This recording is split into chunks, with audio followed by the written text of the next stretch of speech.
नमस्कार, मैं ज्योति श्रीवास्तव। आप देख रहे हैं सी न्यूज भारत। उत्तर प्रदेश के चिकित्सा शिक्षा विभाग से एक बड़ा मामला सामने आया है। सिद्धार्थनगर के माधव प्रसाद त्रिपाठी मेडिकल कॉलेज में एसोसिएट प्रोफेसर की पीएचडी डिग्री को लेकर गंभीर सवाल उठाए गए हैं।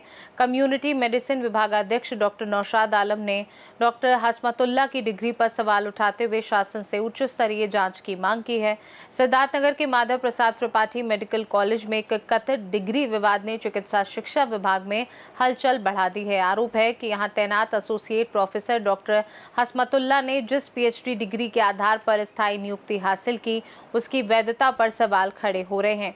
यह आरोप किसी बाहरी व्यक्ति ने नहीं, बल्कि मेडिकल कॉलेज के कम्युनिटी मेडिसिन विभागाध्यक्ष डॉक्टर नौशाद आलम ने लगाया है। उन्होंने उत्तर प्रदेश शासन के प्रमुख सचिव चिकित्सा शिक्षा को पत्र भेजकर मामले की जांच की मांग की है। शिकायत में दावा किया गया है कि डॉक्टर हसमतुल्ला वर्ष 2013 से 21 तक राजकीय मेडिकल कॉलेज जालौन में संविदा के आधार पर फुल टाइम नौकरी कर रहे थे। इसी अवधि के दौरान उन्होंने इंदौर की मालवांचल यूनिवर्सिटी से वर्ष 2018 से 2021 के बीच एनाटॉमी विषय में पीएचडी पूरी की। शिकायतकर्ता का कहना है कि पीएचडी नियमों के अनुसार शोधार्थी को निर्धारित अवधि में विश्वविद्यालय में भौतिक उपस्थिति पूरी करनी होती है। ऐसे में नौकरी के साथ लगभग 500 किलोमीटर दूर जाकर पीएचडी पूरी करने को लेकर सवाल उठाए गए हैं। शिकायत में यह भी दावा किया गया है कि संबंधित अवधि में उचित अवकाश और उपस्थिति को लेकर स्थिति स्पष्ट नहीं है। इसी आधार पर डिग्री की मान्यता और नियुक्ति प्रक्रिया की जांच की मांग की गई है। इस मामले में मालवांचल यूनिवर्सिटी से जुड़ी डिग्रियों को लेकर भी पहले भी सवाल उठते रहे हैं। अब जांच का विषय यह है कि डॉक्टर हसमतुल्ला की डिग्री नियमों के अनुरूप है या नहीं। वहीं इस पूरे मामले में अभी आरोपों की आधिकारिक पुष्टि नहीं हुई है। जांच के बाद ही स्पष्ट हो सकेगा कि डिग्री और नियुक्ति प्रक्रिया में कोई अनियमितता हुई है या नहीं। तो आपने शिकायत करी है कि आपके वहाँ एक फैकल्टी है, उनकी पीएचडी की डिग्री फेक क्या? जी, मैं यहाँ पे डॉक्टर नौशाद आलम, आचार्य कम्युनिटी मेडिसिन विभागाध्यक्ष पद पे कार्यरत हूँ और यहीं पे एक फैकल्टी है डॉक्टर हसमतुल्ला, जो सहाचार्य हैं एनाटॉमी विभाग में, वो नियमित पद पे हैं, वो भी कार्यरत है यहीं पे।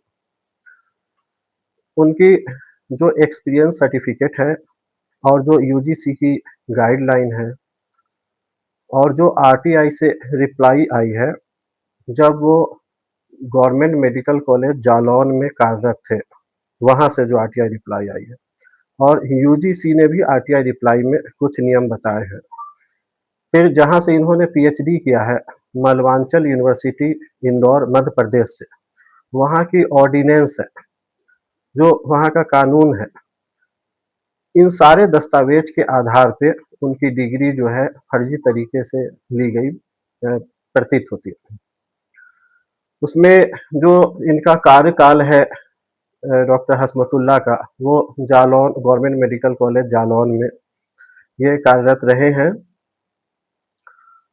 उस कार्यकाल को मैंने अपने पत्र में पूरा विस्तृत लिखा है कि वो कब से कब तक कार्यरत रहे हैं।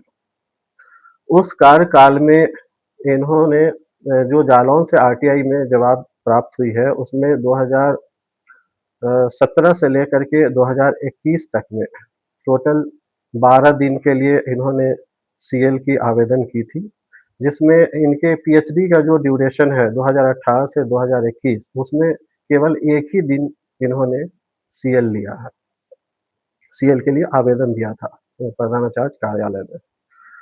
तो अब यहाँ पे क्वेश्चन ये उठता है कि उत्तर प्रदेश में जालौन मेडिकल कॉलेज से मध्य प्रदेश इंदौर में मालवांचल यूनिवर्सिटी जो 200 दिन की भौतिक उपस्थिति अनिवार्य बता रहे हैं, तो एक दिन की सीएल में कोई व्यक्ति एक ही समय में कैसे 200 दिन वहां पर उपस्थित हो सका?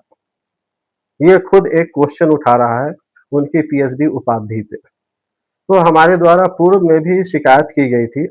उस शिकायत में प्रधानाचार्य महोदय ने, जो तत्कालीन प्रधानाचार्य थे, उन्होंने यहाँ से रजिस्ट्रार मालवांचल यूनिवर्सिटी को मेल के माध्यम से उसको वेरीफाई किया था।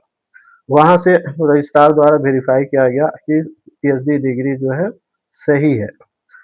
लेकिन पीएचडी डिग्री सही अगर है तो ये बिना जाए हुए, बिना वहाँ प्रेजेंट हुए पीएचडी की डिग्री कैसे प्राप्त कर ली उन्होंने, ये कैसे सही हो गया? एनएमसी और यूजीसी गाइडलाइन क्या कहती है? एनएमसी की गाइडलाइन जो 2022 से है, उसमें ये लिखा हुआ है कि पीएचडी रेगुलर इन कैंपस होना चाहिए।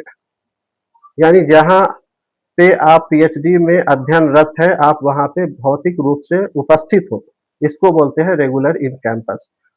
और 2025 की गाइडलाइन भी है, लेकिन यूजीसी की जो गाइडलाइन है उसमें जैसे इन्होंने कहा है कि 2018 में इन्होंने एडमिशन लिया है पीएचडी में, तो यूजीसी की जो गैजेट नोटिफिकेशन है वो 2016 की इन पे लागू होती है। 2016 में यूजीसी गैजेट नोटिफिकेशन में जिसमें पीएचडी उपाधि देने की नियम का उल्लेख किया गया है, उसमें पृष्ठ संख्या 12 बिंदु संख्या 11.1 उसमें साफ तौर पे लिखा हुआ है कि किसी भी संस्थान से पीएचडी डिस्टेंस लर्निंग मोड में नहीं किया जा सकता।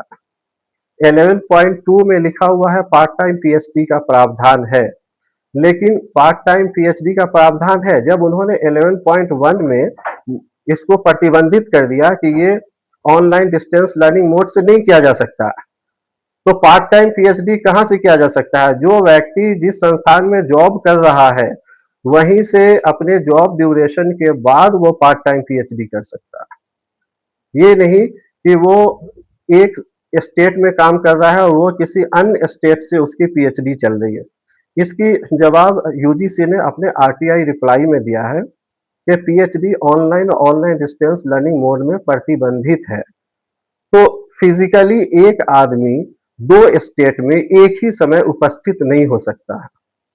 अगर वो उपस्थित है तो या तो जालौन की इनकी एक्सपीरियंस सर्टिफिकेट फर्जी है या फिर पीएचडी डिग्री फर्जी है, 2 में से कोई एक तो फर्जी है। फिर ऐसा भी हो सकता है कि ये ड्यूटी आवर के बाद जो इनका अपना निजी समय है उस समय इन्होंने स्टडी कर रखी है।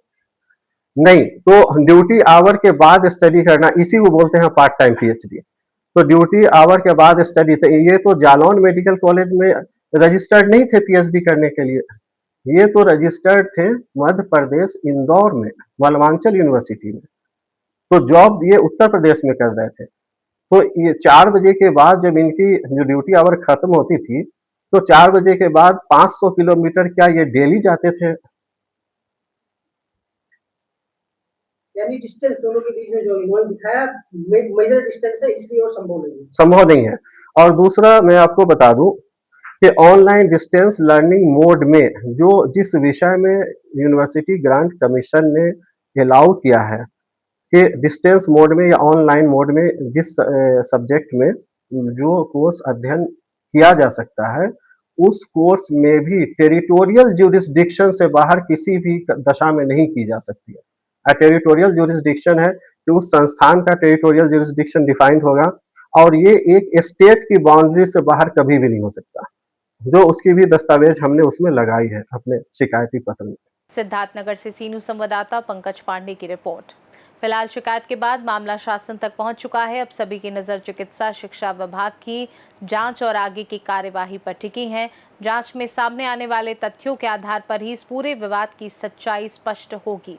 खास रिपोर्ट में फिलहाल के लिए इतना ही। बने रहिए सी न्यूज़ भारत के साथ। हर खबर आपके साथ, आपके हाथ।